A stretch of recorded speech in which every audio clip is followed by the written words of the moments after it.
আচ্ছা, তো Rene Descartes আমরা প্রথম থেকে যেটা জানি, রেনে ডেকার্ট কি ছিলেন? Scientist, philosopher, French philosopher, scientist and mathematician, and first man in his father of rationalism, and is considered the founder of modern philosophy. ঠিক আছে? তো he constructs a completely new philosophical method. Modern philosophy has started by René Descartes. Okay, and Descartes was a mathematician. Being a mathematician, he was greatly influenced by philosophical problems, and Descartes created a systematic doubt, okay, and challenged against the traditional system of philosophy. And for this purpose, he rejected all the old beliefs and faiths and declares that nothing is clear and certain. ঠিক আছে? That's why he begins his philosophy with method of doubt. And he said there is a need to change everything completely, and start again right from the foundation. In the process of doubting, he doubts each and everything. And he started to doubt about himself. Okay? And he said that mathematics is the only science. Mathematics is the only science where certainty exists. We know that 2 and 2 equal 4. There must be science behind it, or there must be reason behind it. And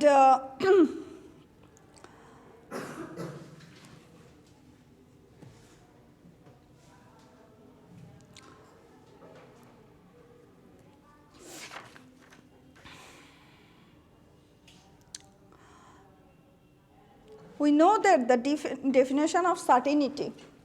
What is certainty? What is the meaning of certainty? Unable to doubt. Okay. Or something that cannot be doubted. Okay. তো Descartes যেটা বলেছে যে আমরা যদি কোনো একটা ট্রুথে যেতে চাই, তো আমাদেরকে সব কিছুতে একটা সার্টেনিটিতে পৌঁছাতে হবে। আগে সার্টেনিটিতে পৌঁছাতে হবে, তারপরে আমরা ট্রুথে পৌঁছাতে পারবো বা একটা সিদ্ধান্তে যেতে পারবো। এর পূর্ব পর্যন্ত কোনো একটা ম্যাটারে যদি এতটুকু ডাউট করার মতো অপশন থাকে, মানে সুনিশ্চিত না হওয়া পর্যন্ত কখনোই আমরা সিদ্ধান্তে পৌঁছাবো না। ঠিক আছে? এখন ডেকার্ট ডাউট করতে করতে প্রতিটা বিষয়ে ডেকার্টের মেথড অফ ডাউটটা কি হচ্ছে? মেথড অফ ডাউটটা হচ্ছে যে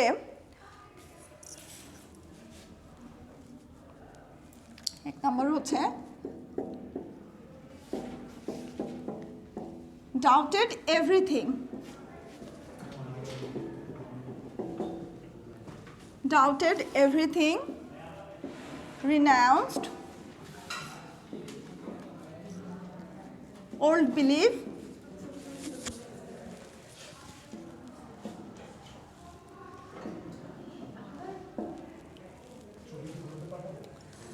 ছবি তুলতে এটা একটু পজ করেন, এটা একটু পজ। আচ্ছা, তাহলে মেথড অফ ডাউট কি হচ্ছে? Doubted everything, renounced old philosophy, made a new start to seek certain, made a new start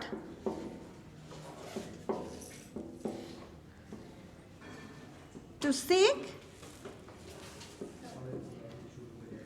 certain truth.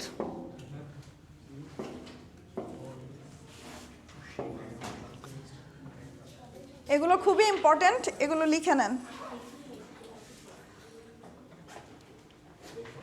To seek certain and true knowledge.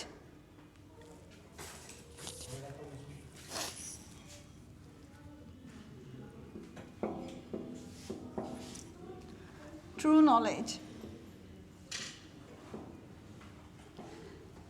Method of ডাউটের উদ্দেশ্যগুলো কি কি, ঠিক আছে? সার্টেনিটি কোথায় থাকে? Certainty lies in mathematics. এগুলো ছিল কি?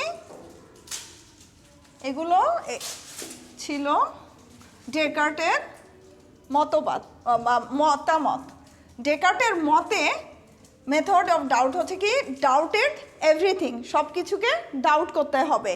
দেন রিনাউন্সড ওল্ড ফিলোসফি, মানে ওল্ড ফিলোসফিকে আমরা নতুন করে সাজাবো, রিজেক্ট করব। রিনাউন্সড মিন্স রিজেক্ট।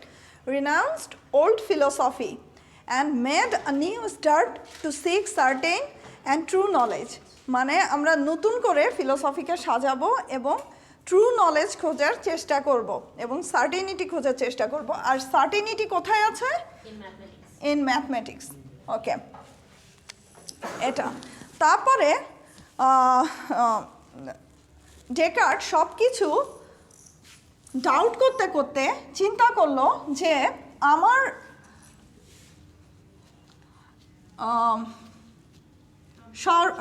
প্রথম থেকে শুরু করা দরকার। প্রথম থেকে শুরু করতে যদি যাই তাহলে আমার নিজের এক্সিস্টেন্সের উপরেই ডাউট করা দরকার। মূলত ডেকার্ট চিন্তা করলো যে আমার অস্তিত্ব আগে সুনিশ্চিত করতে হবে, তারপরে আমি অন্যান্য বিষয়গুলোতে যাব বা অন্যান্য বিষয়গুলোতে সুনিশ্চিত একটা সার্টেন ট্রুথে পৌঁছাতে পারবো। তার আগে আমার অস্তিত্ব কি সত্যি আছে কিনা সেটা আগে আমাকে প্রুফ করতে হবে। তো ডেকার্ট যেটা করলো মেথড অফ ডাউটে, সে প্রথম প্রমাণ করলো যে আমার এক্সিস্টেন্সটা ট্রু। আমার মানে I think therefore I am. তো I think therefore I অ্যামটা কীভাবে সে প্রুফ করলো সেটা দেখাচ্ছি।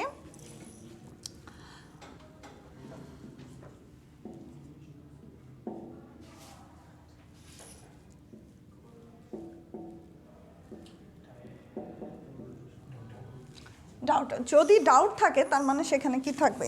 থিঙ্ক থাকবে এবং ডাউটার থাকবে।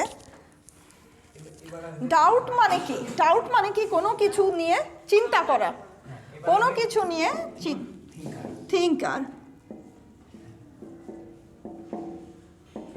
কোনো কিছু নিয়ে চিন্তা করা, thinker.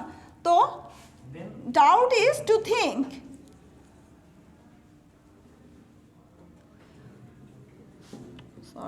Doubt is to think, নাকি to think is doubt? মিলে ফেললাম। To doubt is to think। বলা হয়েছে to doubt is to think and to think is to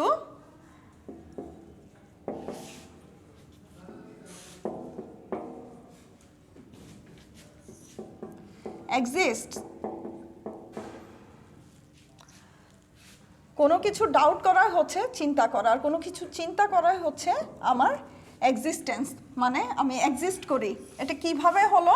যে যদি আমার এক্সিস্টেন্সের সবচেয়ে বড় প্রমাণ হলো আমার চিন্তাশীলতা, মানে আমি চিন্তা করতে পারি। যদি আমার এক্সিস্টেন্স থাকে বা আমি যদি এক্সিস্ট করি তখনই মাত্র আমি চিন্তা করতে পারবো।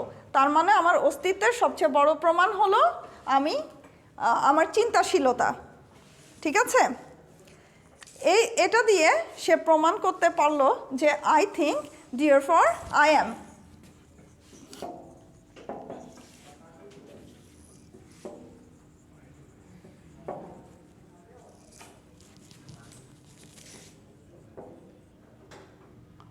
আচ্ছা, সরি। আর এটাকে কি বলা হয়? কোগিটো এরগো সাম। রেনে ডেকার্টের সবচেয়ে বড় একটা মতবাদ হচ্ছে কগিটো এরগো সাম। I think therefore I am, মানে আমার চিন্তাশীলতাই হচ্ছে আমার অস্তিত্বের সবচেয়ে বড় প্রমাণ। কারণ মৃত ব্যক্তি কি চিন্তা করতে পারে? মৃত ব্যক্তি চিন্তা করতে পারে না। তখনই ব্যক্তিটাকে মৃত বলা হবে যখন তার কোনো এক্সিস্টেন্স নাই। এবং এ থেকে তো প্রমাণ হয় যে আমি যদি চিন্তা করতে পারি তার মানে আমার অস্তিত্ব বর্তমান। ঠিক আছে? আচ্ছা, এটাই ছিল কগিটো এরগো সাম।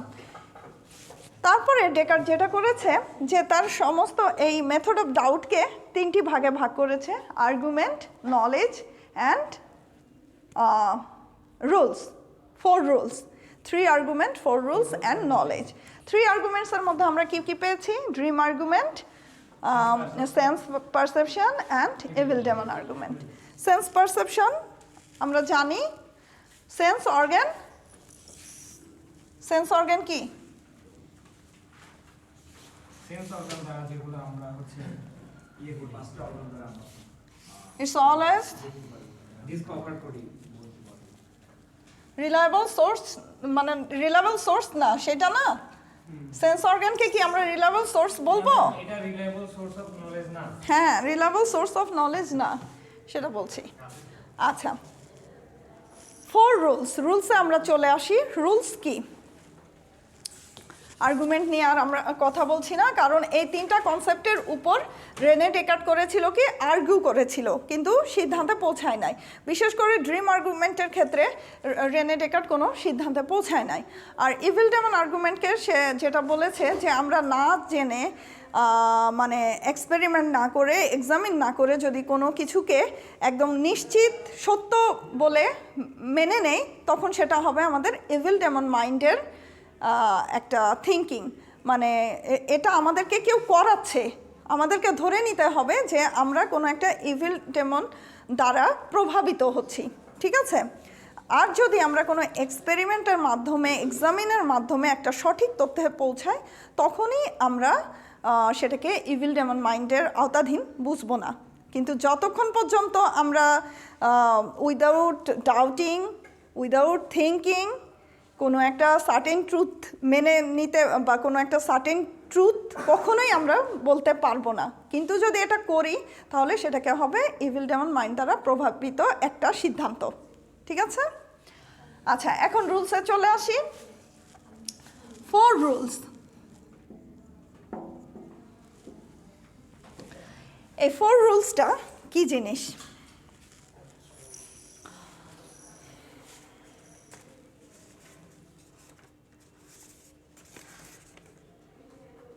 আচ্ছা, তার আগে বলি, ডেকার্টের মতে to gain knowledge a method is necessary. ঠিক আছে?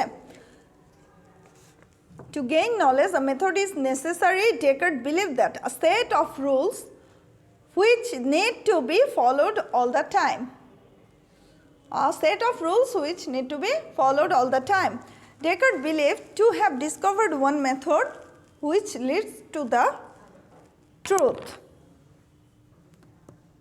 ডেকার্ট বিলিভ করে যে এমন একটা মেথড সে আবিষ্কার করেছে যেটা সরাসরি ট্রুথে নিয়ে যায়। He did not deny the existence of other methods, but he believed that his method, which worked for him, leads to the truth, and wanted others to have the opportunity to use this method. His method consists of 4 rules. Descartes যেটা বলেছে যে সে একটা method আবিষ্কার করেছে যা সরাসরি ট্রুথে নিয়ে যাবে এবং তার জন্যই, সত্যের জন্যই কাজ করবে, এবং সে অন্যান্যদের যে অন্যান্য যে মেথডগুলো রয়েছে সেগুলোকেও সে ডিনাই করেনি। সে বলেছে চাইলে তার মেথডের সহায়তা অন্যরাও নিতে পারে বা নেওয়ার সুযোগ পাবে।